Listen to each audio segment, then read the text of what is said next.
Welcome, ladies and gentlemen, to Lesson 11, Equity, Stock, Retained Earnings, and Dividends. Now, before you go through this lesson, I recommend that you go through lessons 2, 3, and 4. Those lessons cover some very basic information like how to post a journal entry, how we record journal entries. That information you need to know before you get into this lesson. So, that being said, let's move on. Now, the way we're going to do this, we're going to go through some concepts and definitions first relating to stock and equity, and then we're going to go through some problems, create some journal entries, and we're going to see how those journal entries flow to the statement of stockholders' equity. What's the statement of stockholders' equity? I'll get into that in a second, but first, let's just go through the concepts and definitions. Now, I'm going to read these because they're very important. You have them in your flashcards. You'll be able to go through them memorize what the definitions are. They're very important. Let's go through them.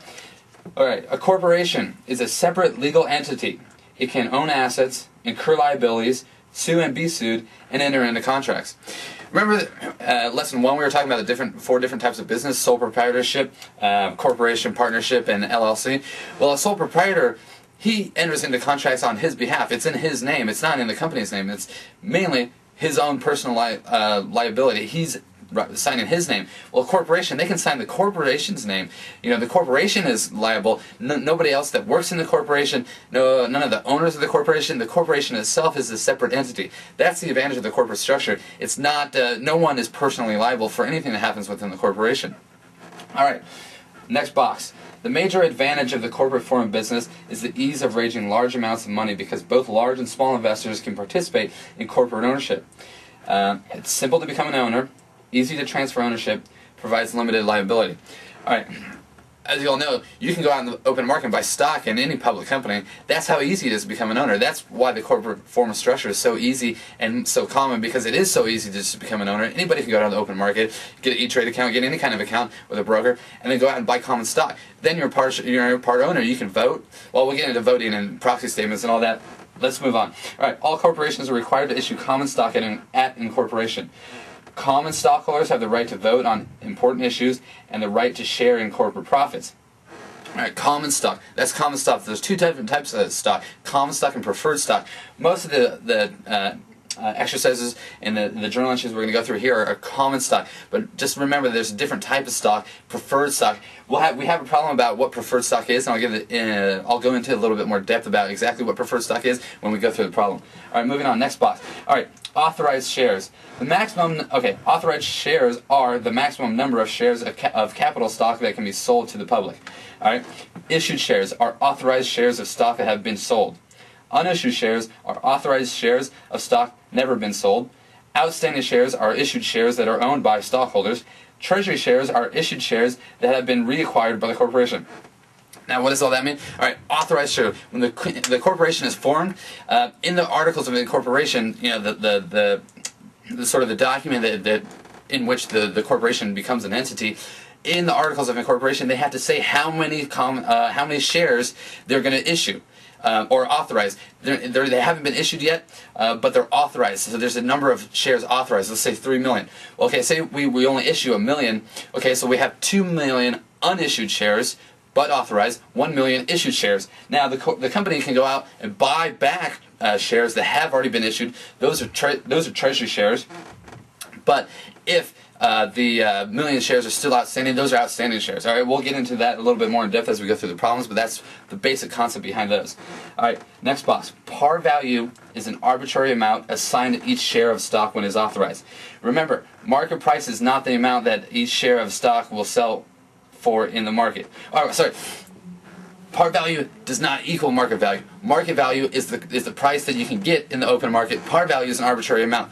Par value does not equal market value. Just like, remember, book value doesn't equal fair market value when we're talking about capital assets or intangible tangible assets.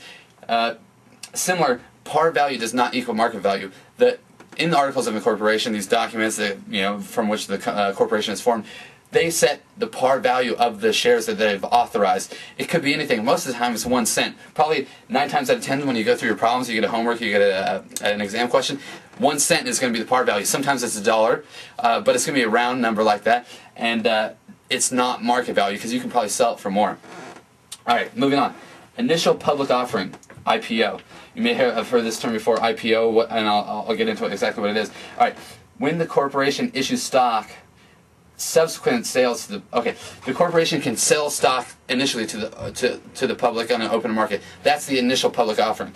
After that, I can buy those shares at the initial public offering, and then I can turn around and sell it in the secondary market. All right. What's the secondary market? Secondary market markets transactions between two investors that do not affect the corporation's accounting records. So if I buy it from the company, they need to track that, right? So I'm buying it directly from the company. We'll get into a transaction here, A, where the company issues shares. That type of transaction is the initial public offering. I can then turn around and sell to somebody else. So that's the secondary transaction. That happens in the secondary market.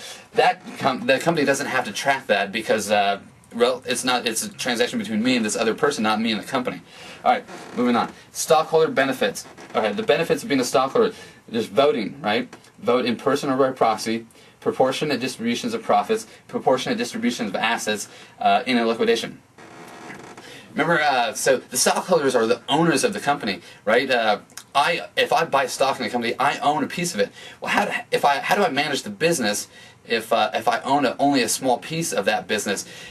Basically, I have this voting, and what I do with the shares is I have a proportionate vote. Say, like I said in the example before, we had 1 million shares outstanding. Okay, well, so there's 1 million votes out there. So somebody with 500,000 has 50% of the votes, so he has a large influence on what happens in the company. If I only own 5,000, I have a very small influence on what happens in the company. But with those shares, you vote for directors. And remember, going back to lesson 5, when you say the directors monitor the managers through of a corporation or any type of business, but we're talking about a corporation here. The directors monitor the performance of managers by reviewing financial statements. Well, as a shareholder, I vote for the directors, and the directors appoint the management. That's how, indirectly, a shareholder manages a business, because we vote for the directors appoint management, and that's how shareholders manage the company, or not manage the company, but own the company. All right, stock splits. Stock split, we have an example of a stock split, but a stock split has an increase in the number of shares and corresponding decrease in par value per share. Retained earnings is not affected. Remember that. Retained earnings is not affected. All right, a little bit more about treasury stock. A corporation repurchases its stock to 1. Send a signal that the company believes its stock is undervalued. 2. Obtain shares to reissue for the purchase of other companies. Or 3. Obtain shares to reissue employees as part of a stock purchase or stock option plan. All right. On the bottom right, treasury stock, there's the definition. Over here in the middle, this pink box, I talk about what treasury stock is. Those are reasons why companies would want to go out and buy their own stock. If it's undervalued, they say, well, in the secondary market, our shares are only trading for this much. We think it's worth more. Let's go out and buy some. Send a signal to the public that we think our shares are undervalued. Well, that's one reason why a company would buy treasury stock. Another reason is, say they want to, in exchange for assets of another company, they want to issue their own stock. Well, if there's not enough authorized, or if there's not enough unissued shares, they need to go out and buy shares so they can then send those shares to the other corporation in exchange for assets. Those are kind of examples. Just understand the concepts. You won't need to get into specific examples about treasury stock, but just know the concept. All right, stock dividend. Here's top right or bottom right underneath concepts and definitions. There's a pink box that says small stock dividend, large stock dividend. I have an example right above that. I'm not going to get into that concept or definition until we get into that problem. All right, so those are all the concepts and definitions related to equity. Now let's move on to some problems. A, February 19th, Round Belly issued 100,000 shares of 1 penny par value common stock for $25 per share. All right, here we go.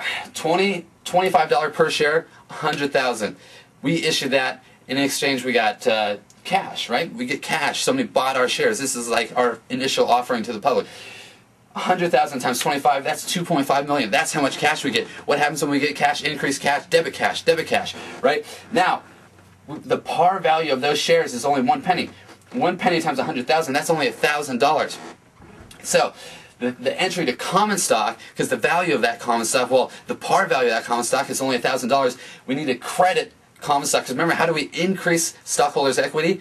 We credit it, right?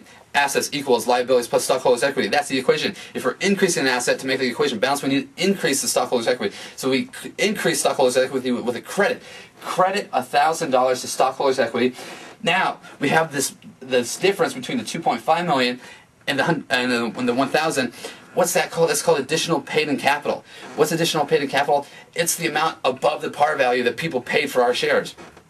All right, you may not get that concept, but mechanically, look how it works. The difference between the cash we received, the par value, is additional paid-in capital. It's kind of like a plug.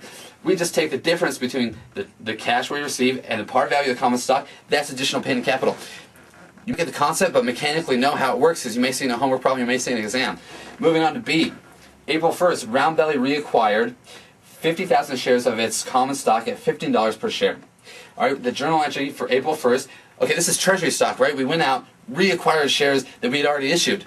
We did it for $15. So if we paid $15, that's probably cash out. How do you decrease cash? Credit cash. Credit cash. So let's do the calculation. 15 times 15,000. That's $750. So credit cash for that.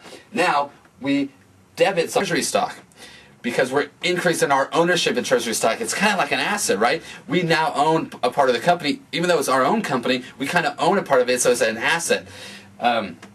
It goes against stockholders' equity as a contra equity account, similar to a contra asset account like accumulated depreciation or allowance for doubtful accounts.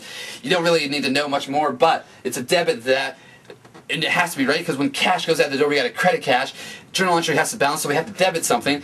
Debit treasury stock. All right. There's a little asterisk down at the bottom of that B. It says when stock is reacquired, the corporation records treasury stock at cost. Cost, right? The cost of what we paid for it. Ignore par value at this point, because we're recording it at what we paid at cost. Par value does not matter at this point. All right. C. On May 1st, Roundbelly reissued 10,000 shares of the treasury stock at $26 per share. The journal entry on March 1st is on May 1st is, now we bought treasury stock, $10. We turn around and sell it for 26. Remember one of the reasons why the corporation, bottom right, pink box, remember why one of the reasons